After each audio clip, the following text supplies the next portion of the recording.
उज्जैन जिले के महिदपुर तहसील के डोंगला गांव में 21 जून को अंतर्राष्ट्रीय योग दिवस के अवसर पर एक विशेष खगोलीय घटना के साक्षी बनने देश भर के 300 से अधिक खगोलविद और विशेषज्ञ जुटेंगे। इस दिन दोपहर 12:28 पर सूर्य ठीक सिर के ऊपर होने से उपस्थित लोग अपनी ही छाया को कुछ क्षणों के लिए गायब होते हुए देख सकेंगे। ये घटना कर्क रेखा पर स्थित डोंगला की खगोलीय स्थिति के कारण संभव होती है। इस अवसर पर मुख्यमंत्री डॉक्टर मोहन यादव की उपस्थिति में खगोल विज्ञान एवं भारतीय ज्ञान परंपरा विषय पर राष्ट्रीय कार्यशाला का आयोजन किया जाएगा। कार्यशाला में देश के विभिन्न हिस्सों से आए खगोल वैज्ञानिक, शिक्षक, शोधकर्ता और अन्य विशेषज्ञ भाग लेंगे।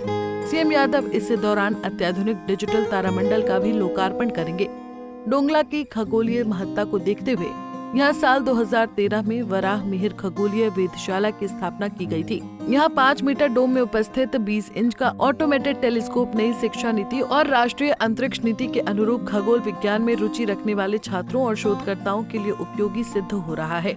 हाल ही में स्थापित डिजिटल तारामंडल में 8 मीटर व्यास वाले FRP डोम के भीतर ई-विजन 4K प्रोजेक्टर और डिजिटल साउंड सिस्टम लगाया गया है। ये वातानुकूलित सुविधा एक समय में 55 दर्शकों को ब्रह्मांडीय घटनाओं का रोमांचक अनुभव प्रदान करती है। गुरुवार को कार्यक्रम की तैयारियों का जायजा लेने कलेक्टर रोशन सिंह और SP प्रदीप शर्मा डोंगला पहुंचे और व्यवस्थाओं की समीक्षा की। ये आयोजन डोंगला को देश के प्रमुख खगोलीय स्थलों में स्थापित करने की दिशा में एक अहम कदम माना जा रहा है। जी, ये हम लोग वराह मिहिर वेधशाला पे हैं और हमारे ज़िले के लिए एक सौभाग्य का विषय है कि ये सेंटर हमारे ज़िले में डोंगला में स्थित है। 21 जून को माननीय मुख्यमंत्री जी का यहाँ आगमन होना है और उस दिन एक जो रेयर अवसर होता है जिस दिन छाया जो है उस समय शून्य हो जाती है और वो 12:28 पे दोपहर को वो घटना यहाँ पे घटित होगी। उसका माननीय मुख्यमंत्री जी के द्वारा अवलोकन किया जाएगा। तत्पश्चात यहाँ पे एक प्लानिटोरियम का शुभारंभ माननीय मुख्यमंत्री जी के कर कमलों से होगा और उसके बाद एक कार्यशाला है जिसमें देश के जाने माने खगोलविद यहाँ पर आएंगे। उस कार्यशाला का भी शुभारंभ मुख्यमंत्री जी करेंगे और तत्पश्चात उस कार्यशाला में अपने विचार रखेंगे और अपने वहाँ पे खगोलविदों से चर्चा होगी।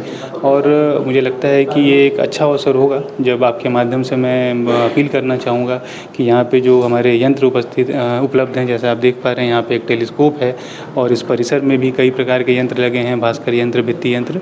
उन यंत्रों का उपयोग लोग अपनी समझ को विकसित करने में लगाएं और जो हमारे आने वाली पीढ़ी है मैं उससे भी अपील करूंगा कि आके यहाँ पे जो घटनाएं इस तरीके की होती हैं उसको ऑब्जर्व करें और बाकी लोगों को भी बताएं, क्योंकि उज्जैन में जो एक धार्मिक नगरी के रूप में जो उज्जैन की पहचान है, साथ ही साथ हम ये चाहते हैं कि यहाँ के लोगों को ये पता चले कि इस तरीके की जो एक साइंटिफिक जगह है वो भी हमारे पास उपलब्ध है और ज़्यादा से जो ज़्यादा लोग आके यहाँ पे सीखें और समझें। सर, देश भर से काफ़ी वैज्ञानिक यहाँ पे आने वाले हैं उस दिन, तो कुछ बड़े नाम सर जो यहाँ पे शामिल होने। जैसा देखिए मैंने बताया कि ये एक राष्ट्रीय कार्यशाला है और इसमें पूरे देश से मध्य प्रदेश जो साइंटिफिक और टेक्नोलॉजी की जो काउंसिल है, साइंस टेक्नोलॉजी की जो काउंसिल है, उसने पूरे देश के कोने कोने से साइंटिस्ट को और खगोलविदों को बुलाया है।